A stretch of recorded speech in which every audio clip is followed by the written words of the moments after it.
오늘도 우리의 소망 되시는 주님을 만나는 우리 모두가 되기를 간절히 소망합니다. 사랑하는 여러분, 하나님의 말씀을 우리 함께 보도록 하겠습니다. 오늘 우리에게 주시는 말씀 사도행전입니다. 사도행전 10장 24절부터 48절까지 이르는 말씀입니다. 우리 말씀을 받들 때에 자리에서 일어나서 하나님의 말씀을 받들도록 하겠습니다.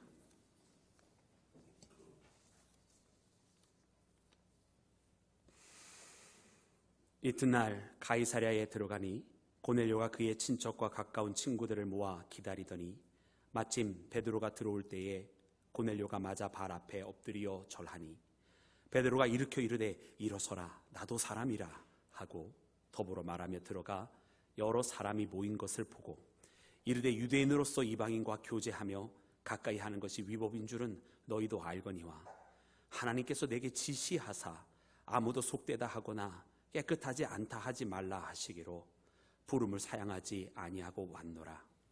묻노니 무슨 일로 나를 불렀느냐? 고넬료가 이르되 내가 나흘 전 이맘때까지 내 집에서 제9시 기도를 하는데 갑자기 한 사람이 빛난 옷을 입고 내 앞에 서서 말하되 고넬료야, 하나님이 내 기도를 들으시고 네 구제를 기억하셨으니 사람을 요바에 보내어 베드로라 하는 시몬을 청하라. 그가 바닷가 무두장이 시몬의 집에 유숙하느니라 하시기로 내가 곧 당신에게 사람을 보내었는데 오셨으니 잘하였나이다. 이제 우리는 주께서 당신에게 명하신 모든 것을 듣고자 하여 다 하나님 앞에 있나이다. 베드로가 입을 열어 말하되 내가 참으로 하나님은 사람의 외모를 보지 아니하시고 각 나라 중 하나님을 경외하며 그의 행하는 사람은 다 받으시는 줄 깨달았도다. 만유의 주 되신 예수 그리스도로 말미암아 화평의 복음을 전하사 이스라엘 자손들에게 보내신 말씀 곧 요한이 그 세례를 반포한 후에 갈릴리에서 시작하여 온 유대에 두루 전파된 그것을 너희도 알거니와 하나님이 나사렛 예수에게 성령과 능력을 기름 붓듯 하셨음에 그가 두루 다니시며 선한 일을 행하시고 마귀에게 눌린 모든 사람을 고치셨으니 이는 하나님이 함께 하셨습니다. 우리는 유대인의 땅과 예루살렘에서 그가 행하신 모든 일의 증인이라. 그들이 나무에 달아 죽였으니 하나님이 사흘 만에 다시 살리사 나타내시되 모든 백성에게 하신 것이 아니요 오직 미리 택하신 증인 곧 죽은 자 가운데서 부활하신 후 그를 모시고 음식을 먹은 우리에게 하신 것이라. 우리에게 명하사 백성에게 전도하되 하나님이 살아있는 자와 죽은 자의 재판장으로 정하신 자가 곧 이 사람인 것을 증언하게 하셨고 그에 대하여 모든 선지자도 증언하되 그를 믿는 사람들이 다 그의 이름을 힘입어 죄사함을 받는다 하였느니라. 베드로가 이 말을 할 때에 성령이 말씀 듣는 모든 사람에게 내려오시니 베드로와 함께 온 할례 받은 신자들이 이방인들에게도 성령 부어주심으로 말미암아 놀라니 이는 방언을 말하며 하나님 높임을 들음이러라. 이에 베드로가 이르되 이 사람들이 우리와 같이 성령을 받았으니 누가 능히 물로 세례 베품을 금하리요 하고 명하여 예수 그리스도의 이름으로 세례를 베풀라 하니라. 그들이 베드로에게 며칠 더 머물기를 청하니라. 아멘. 자리에 앉겠습니다. 할렐루야. 오늘도 우리 주님의 크신 은혜와 사랑, 오늘 특별히 모든 백성을 구원하시는 하나님의 그 은혜가 우리 사랑하는 온 교회 위에 함께 하시기를 주님의 이름으로 축원합니다. 사랑하는 여러분, 오늘 이 사도행전 10장에는 아주 역사적인 만남이 있습니다. 바로 백부장 고넬료와 바로 유대의 사도라고 가장 대표격이라고 이야기할 수 있는 베드로와의 만남이 오늘 본문 말씀 가운데 나와 있습니다. 오늘 이 말씀 가운데 베드로는 복음을 전파하게 되었고 그리고 그 말씀 가운데 성령께서는 임하시게 되어서 여러분 성령 충만함을 입어 그곳에서 하나님을 찬미하고 그곳에서 구원받은 자가 일어나는 사건을 우리가 말씀을 보면서 하나님의 이 복음 예수 그리스도를 통해 주시는 이 생명이 여러분 유대인에게 국한된 것이 절대 아니요 바로 온 세상 만민들에게 하나님께서 주시는 하늘의 은혜였음을 여러분 우리가 말씀을 통해 발견하게 됩니다. 그래 오늘 이 말씀을 통해서 우리가 여러분 하나님께서 베풀어 주신 이 은혜와 사랑 오늘 우리에게까지 이르렀음을 발견하고 여러분 우리 또한 믿음으로 여러분 이 은혜에 감격하여 여러분 우리를 구원해 주신 여러분 예수님을 따라 살아가는 믿음의 자녀가 되기를 주님의 이름으로 축원합니다. 사랑하는 여러분, 그런데 오늘 이 말씀을 통해서 보면 이렇게 이방인들을 구원하신 여러분 이 놀라운 말씀이 여러분 사실은 변화를 일으키시는 가운데 이 유대인이었던 어쩌면 유대인을 상징적으로 내주는 이 베드로를 변화시키면서 나타났던 사건임을 우리가 말씀을 통해 발견합니다. 사실 예수님께서는 이 사건이 있기 전부터 여러분 말씀이 끊임없이 여러분 이 유대인에게 국한된 것이 아니었음을 알려주셨습니다. 심지어 유대인들은 저주받은 땅이라고 부정한 사람이라고 이야기했던 저 사마리아인들을 향해서도 예수님은 그곳에 불이 아니라 이미 추수할 때가 되어서 바로 곡식을 거둘 때가 되었다라고 말씀하시면서 구원이 그들에게도 있음을 말씀해 주셨고, 또한 예수님께서는 수로보니게 여인을 만나시면서도 그 이방 여인에게도 바로 유대인에게 보냄을 받으셨지만 그런 그 이방 여인에게도 그 부스럭이라도 받는 그 은혜를 말씀하시면서 그 여인아 내 믿음이 크도다고 축복하시면서 그 여인의 바람을 들어주셨던 예수님은 여러분 이방인들에게도 그 은혜가 국한되어 있지 아니하고 그들에게도 허락되어진 것임을 분명히 알려주셨는 줄로 믿습니다. 여러분 나아가 모든 족속으로 제자 삼으라 하신 예수님, 여러분 이것은 이스라엘을 말씀하시는 것이 아니라 여러분 이 세상 온 땅을 말씀하신 것인데요. 여러분 그러나 이와 같은 예수님의 말씀이 있었음에도 불구하고 여러분 이 유대주의에 사로잡혀 있었던 당시 사람들은 여러분 그 예수님의 말씀을 즉각적으로 받아들이지 못했던 것을 봅니다. 저들의 발걸음은 더뎠고 초대교회조차도 오늘 이 초대교회의 수장이라고 할 수 있는 베드로조차도 이 말씀을 수용하기까지 여러분 그를 변화시키지 아니하면 안 되는 하나님의 말씀과 환상과 역사심이 있지 않고서는 여러분 온전히 변화받지 못했던 사건을 우리는 발견하게 됩니다. 여러분 그래서 오늘 이 말씀을 보면서 그런 생각이 듭니다. 항상 우리 주님은 우리보다 앞서 나가시는 분이라는 것을, 우리보다 먼저 가시고 우리의 생각보다 훨씬 더 진취적으로 주의 일을 행하시면서 할 수 있는 대로 많은 영혼을 구원하시기를 원하시는 분이 바로 우리 주님이심을 발견하게 됩니다. 그런데 반대로 이런 주님의 발걸음에 우리 신앙인들은 오히려 그 발걸음을 맞춰 나가지 못하고 있는 것은 아닌가.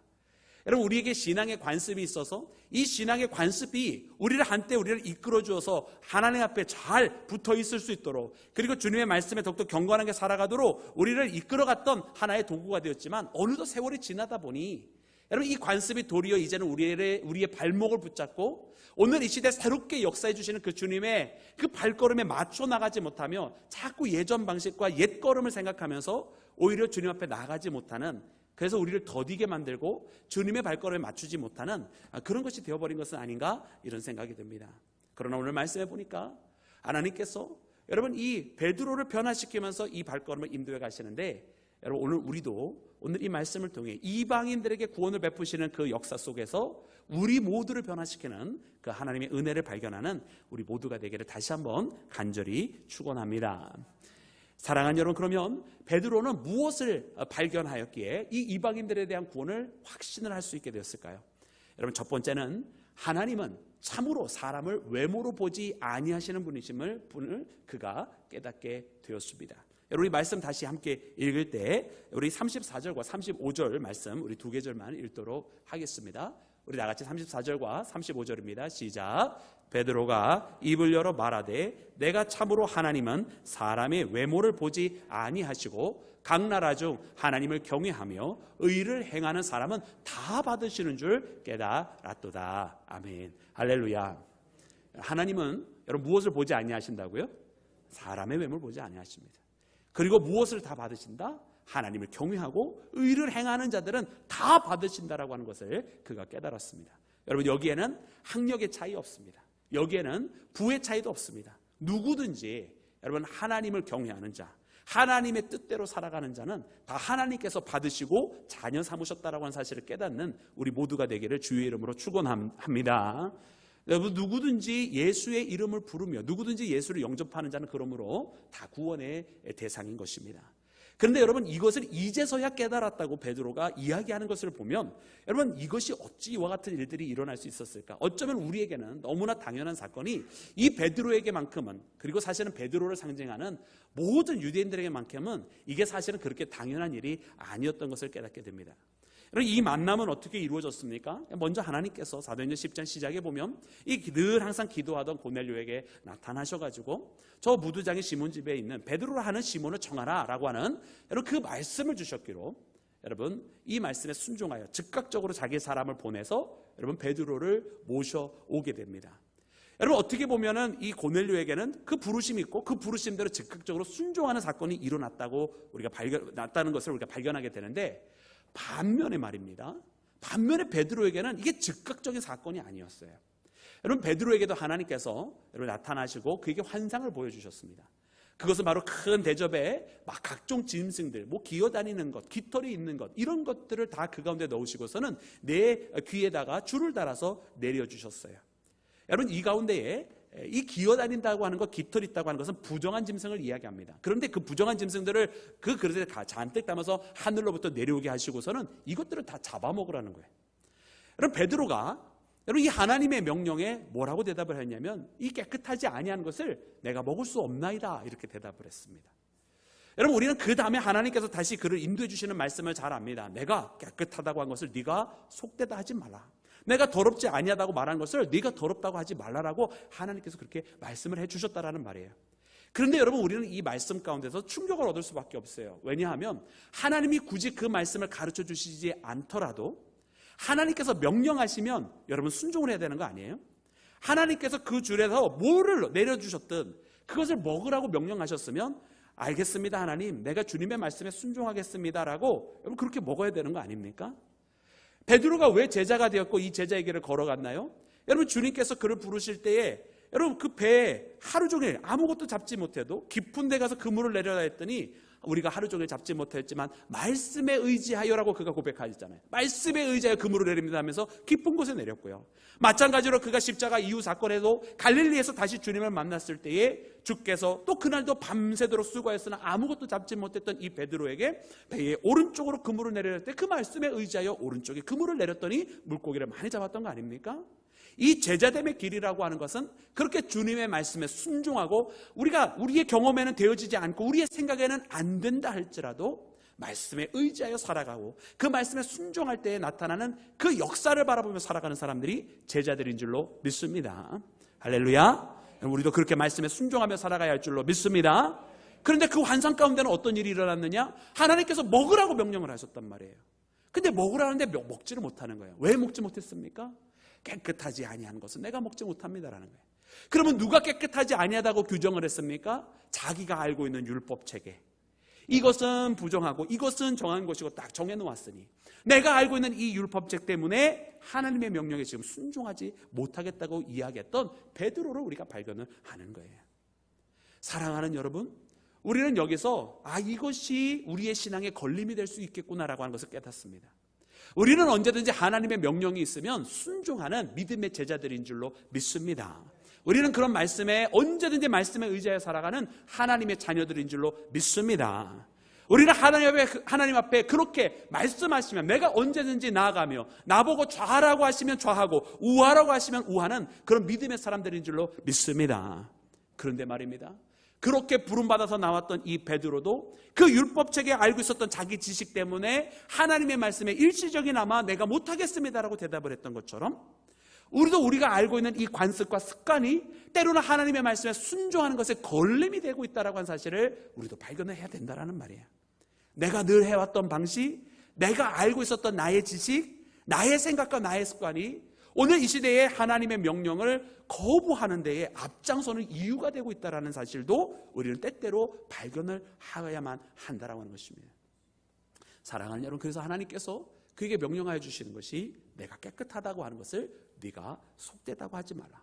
그렇게 하나님께서 3번 환상을 보여주시는데 여러분 이때까지만 해도 베드로가 이 환상의 의미를 모르는 거예요. 아마 이 환상에서 깨어났을 때에 베드로는 혼동이 될 수밖에 없어요. 왜냐하면 율법이라고 한다면 하나님께서 자고로 모세를 통해서 주신 하나님의 말씀인데 그 하나님의 말씀과 상반된 환상을 보여주시면서 아니 이 부정한 짐승들 보여주면 먹지 말아야 되는데 왜 이 부정한 짐승을 먹으라고 하셨을까? 아마 그는 이해를 할 수가 없었을 거예요. 근데 그는 곧 이것에 대해서 이해를 하게 됩니다. 여러분 과연 이 고넬료가 보냈던 사람이 그곳에 당도하여서 이 베드로를 초청을 합니다. 여러분 이때까지만 해도 베드로가 반신반의하면서 나아가지 못했어요. 근데 하나님께서 성령으로 통해서 음성을 허락해 주십니다. 그러면서 말씀하시기를 의심하지 말고 따라가라. 내가 그들을 보내었느니라. 여러분 하나님께서요 이 베드로에게 환상만으로 그가 따라가지 못하니까 이제는 음성까지 들려주시면서 그들을 따라가라고, 내가 그들을 보내느라고, 이건 성령의 역사라고 강권적으로 말씀을 해주셨어요. 그랬더니 이 베드로가 여러분 그 길을 따라 나섭니다. 여러분 아마 이 길을 따라 나섰어도 지금 베드로는 이해를 하지 못했을 거예요. 왜 이렇게 하나님께서 강권적으로 역사하실까? 이상한 환상을 보여주시지, 뭐 이해할 수 없는 말씀을 들려주시지. 그리고선 그 자리에 만나게 되는데, 여러분 이 베드로가 그제서야 이해를 하게 됩니다. 여러분 베드로가 이해할 수 없었던 것은 그가 말했던 그 고백에 그대로 나와 있어요. 너희들도 아는 것처럼 유대인으로서 내가 이방인으로 만나는 것은 금하여진 것이다. 여러분 베드로도 너무나 잘 알고 있고, 이와 같은 사건은 유대인들끼리만 아는 것이 아니라 모든 이방인들이 다 알고 있는 너무나 자명한 사건이었어요. 그래, 이방인들의 방식으로 살아가면 정결례를 지키지 못하지. 그래서 부정하게 살아가지. 부정하게 살아가는 자와 함께하면 또 부정해지지. 그러니까 유대인들은 유대인이 아는 사람들과 잘 만나지 않았다라는 말이에요. 그래서 먼 타지에 갔다가 여행을 하다가 돌아오게 되면 항상 돌아오는 길에 어떻게 합니까? 신발에 있는 먼지를 떨어버리고 옷을 털으면서 이제 다시금 깨끗하게 되어지기를 소망하면서 내 부정한 것을 다 털어버리겠노라고. 그리고 예루살렘에 돌아오면 정결 예배를 드리면서 그렇게 해야만 자기가 외지에서 부정해진 자신의 몸이 깨끗해진다고 생각했던 사람들이, 여러분 그 바로 유대인인 거 아닙니까? 그래서 유대인인 나로서는 이방인을 너희들을 만나는 것이 율법적으로 원래는 금해진 것이다 하면서 만나게 되는 거예요. 그런데 사랑하는 여러분, 베드로가 그 만남에서 본 것은 놀라운 것이었어요. 만나자마자 어떤 일이 벌어집니까? 거기에서 고넬료가, 여러분 이 베드로 앞에 넙죽 엎드리며 절을 하는 겁니다. 여러분 이 고넬료라고 하는 사람은 백부장이라고 기록이 되어 있어요. 로마의 여러분 장수라는 말입니다. 여러분 백부장이니까 100명을 거느릴 수 있는 권세가 있으니까요. 여러분 100명을 오늘 제가 오전 1부 예배 때는 마을의 사또 정도 되는 것 같습니다 그랬더니 꼭 이게 감정이 안 오시더라고요. 너무 옛날 일이 돼서 그런지. 그래서 바꿨어요. 오늘날의 경찰서장 정도는 되는 것 같아요. 이래도 감흥이 안 오지네요. 한 100명 정도 거느리면 뭐 어느 정도, 구청장 정도 됩니까? 모르겠습니다. 하여튼 그 정도 권세가 있는 사람인데, 여러분 더군다나 로마의 백부장이니까 당시에 패권을 가진 국가의 백부장이란 말입니다. 권력 있는 사람이에요. 출세한 사람이에요. 힘 있는 사람이란 말입니다. 근데 반면에 베드로는 여러분 그 정복당한 나라의 그냥 일개 식민지의 그런 시민일 뿐이었어요. 그러니 누가 누구에게 절을 해야 됩니까? 원래는 베드로가 백부장에게 절을 해야 되는 것이 맞겠죠. 근데 만나자마자 백부장인 고넬료가 절을 합니다. 무슨 뜻입니까? 그는 자신의 권세와 힘이 아니라 정말로 하나님을 만나고 싶어서 여러분 이 사람을 초대한 거예요. 이 사람의 신분이 무엇이 되었든지 고넬료는 이 사람을 만나는 것이 아니라 이 사람을 보내신 하나님을 만나기를 원했고, 이 사람을 만나라고 명령하신 그 하나님과의 함께하는 그런 시간을 갖기를 원해서 지금 이 만남이 이루어졌기에, 그는 베드로라고 하는 유대인을 만나는 것이 아니라 베드로 가운데 역사하시는 하나님을 만나고자 지금 그 자리에서 절하고 그를 영접하였다는 사실을 우리가 깨달아야 할 줄로 믿습니다.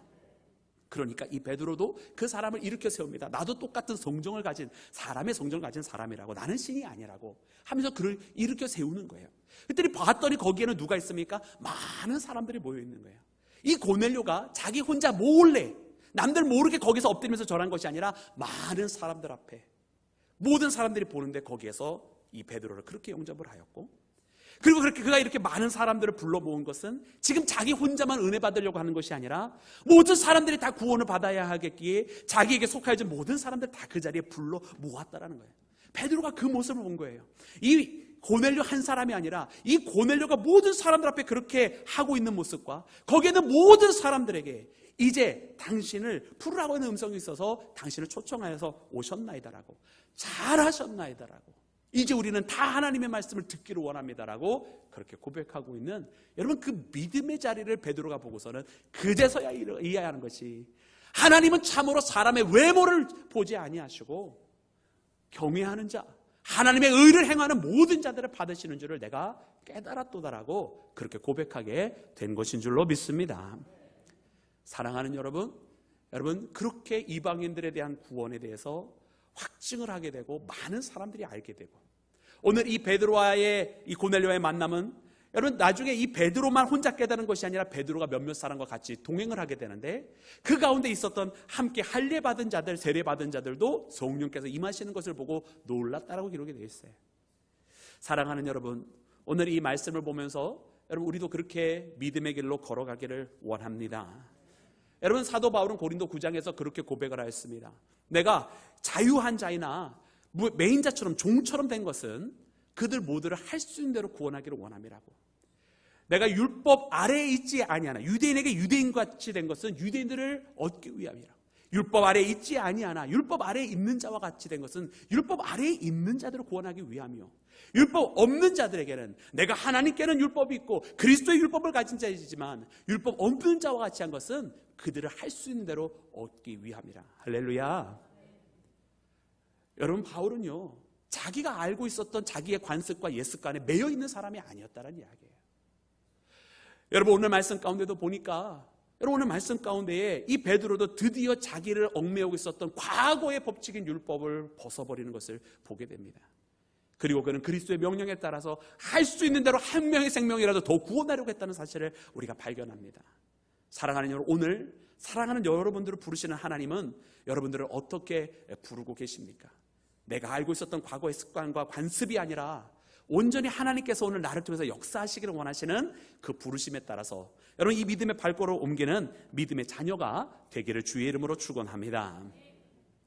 사랑하는 여러분, 두 번째로 오늘 말씀을 통해서 보니까 여러분, 이 베드로는 복음 안에서 모두가 다 하나가 되어 온 것을 그가 증거를 하는 것을 봅니다. 오늘 말씀은 이렇게 기록을 하고 있습니다. 우리 38절부터 43절까지 말씀을 함께 읽도록 하겠습니다. 우리 다 같이 함께 합독합니다. 시작. 하나님이 나사렛 예수에게 성령과 능력을 기름 붓듯 하셨음에 그가 두루 다니시며 선한 일을 행하시고 마귀에게 눌린 모든 사람을 고치셨으니 이는 하나님이 함께 하셨습니다. 우리는 유대인의 땅과 예루살렘에서 그가 행하신 모든 일의 증인이라. 그를 그들이 나무에 달아 죽였으나 하나님이 사흘 만에 다시 살리사 나타내시되 모든 백성에게 하신 것이 아니요 오직 미리 택하신 증인 곧 죽은 자 가운데서 부활하신 후 그를 모시고 음식을 먹은 우리에게 하신 것이라. 우리에게 명하사 백성에게 전도하되 하나님이 살아있는 자와 죽은 자의 재판장으로 정하신 자가 곧 이 사람인 것을 증언하게 하셨고 그에 대하여 모든 선지자도 증언하되 그를 믿는 사람들이 다 그의 이름을 힘입어 죄사함을 받는다 하였느니라. 아멘, 아멘. 여러분, 그의 이름을 힘입어 죄사함을 받는다. 여러분, 누구에 대한 이야기입니까? 살아있는 자와 죽은 자의 재판장이 된 이 사람에 대해서 증언하라고 하셨는데, 여러분, 이 사람이 누구입니까? 바로 우리 구주 예수님인 줄로 믿습니다. 여러분, 이 베드로가 여기에서 예수님에 대해서 전파하고 있는 이 내용들을 보면요, 우리가 잘 알고 있는 거예요.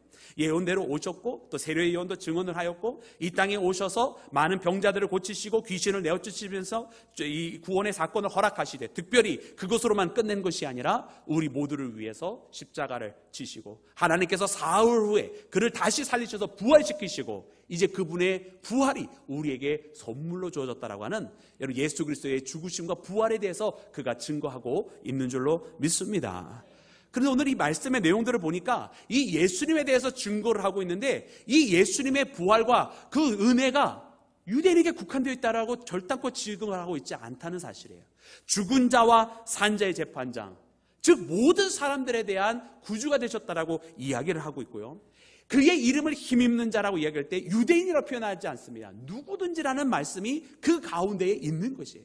누구든지 예수 그리스도의 이름을 믿는 자들은 여러분 구원을 얻는 줄로 믿습니다. 여러분, 오늘 이 말씀에 보니까 오늘 이 말씀 가운데에 하나님은 복음으로 바로 이 이방인들을 부르셨고 바로 예수 그리스도의 십자가의 사건을 통한 그 은혜로 말미암아 이 이방인들을 구원하셨다고 하는 사실을 우리가 발견하게 됩니다. 사랑하는 여러분, 하나님은 지금도 많은 사람들을 주의 복음으로 부르십니다.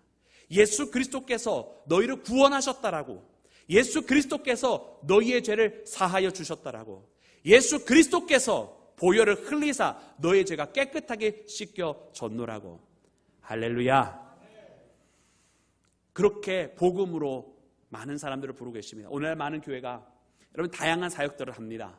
구제 사역도 하기도 하고 여러분 또 복지 사역을 하기도 하고 또 많은 사람들을 부르기 위해서 문화 사역을 하기도 하고 여러분 이 모든 것들이 사실은 교회가 제공할 수 있는 여러 가지 장점들이고 또 편의들이고 또 필요한 것들일 것입니다. 그러나 그 어떤 순간에도 여러분, 대체할 수 없는 한 가지가 있습니다. 다른 모든 것들은 다 바뀔 수 있고 달라질 수 있지만 바꿀 수 없는 한 가지는 바로 이 모든 사람들에게 필요한 복음은 예수 그리스도라고 하는 사실입니다. 예수 그리스도를 통한 기쁜 소식이, 우리를 구원하셨다고 하는 그 복음이 여러분 생략되어져 있는 교회는 여러분 교회가 아닙니다.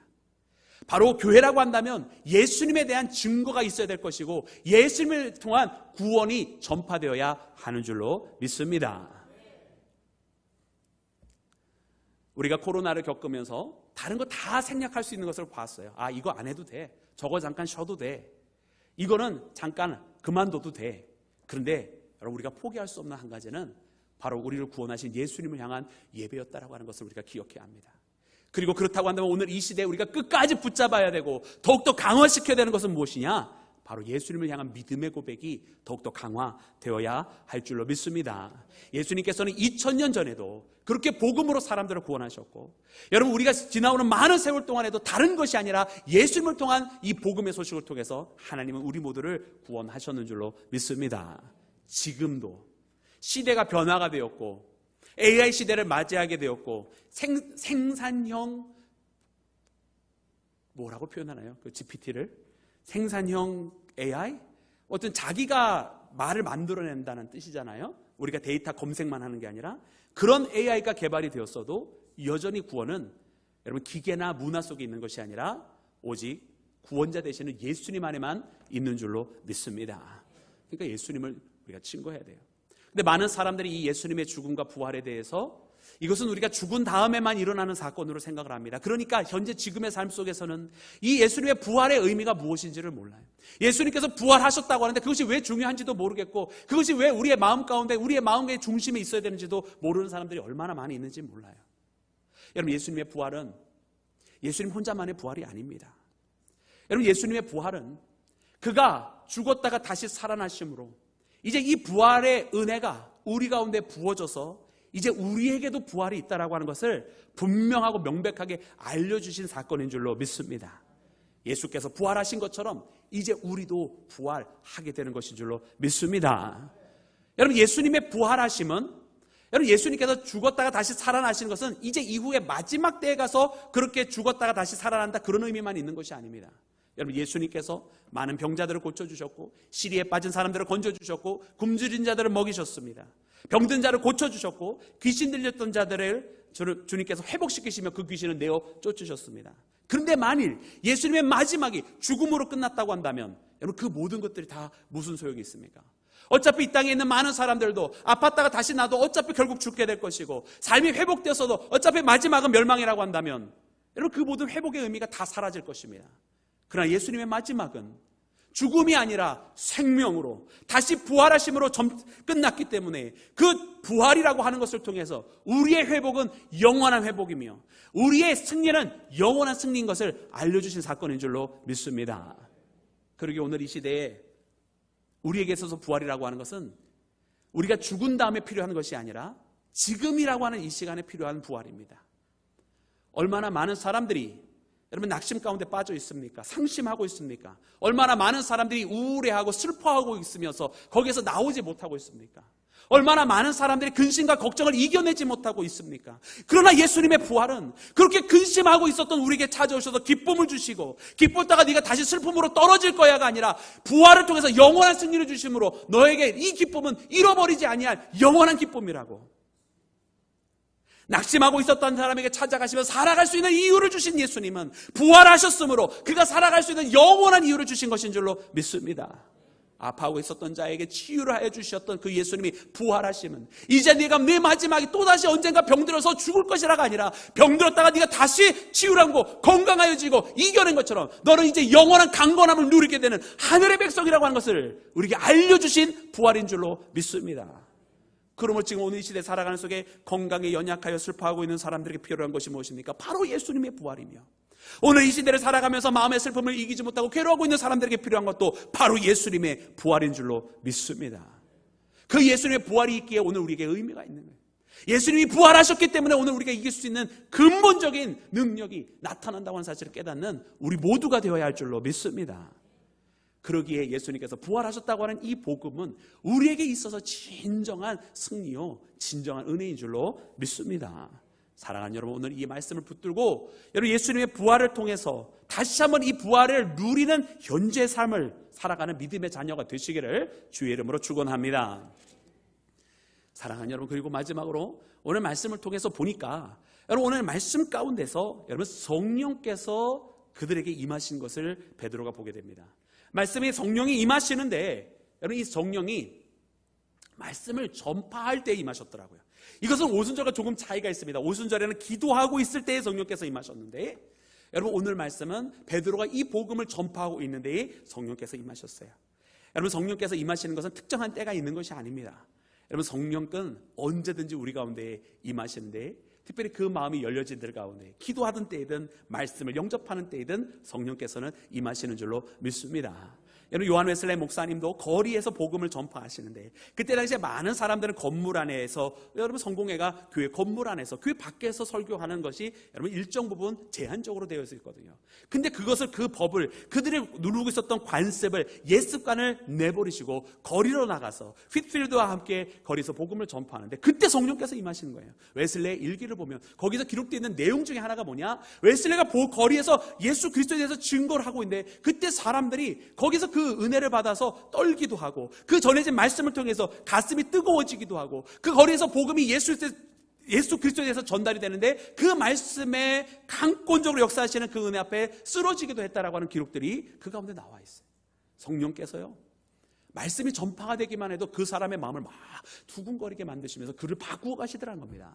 할렐루야. 그런 은혜의 사건이 우리 살아가는 교회도 넘쳐나기를 주의 이름으로 축원합니다.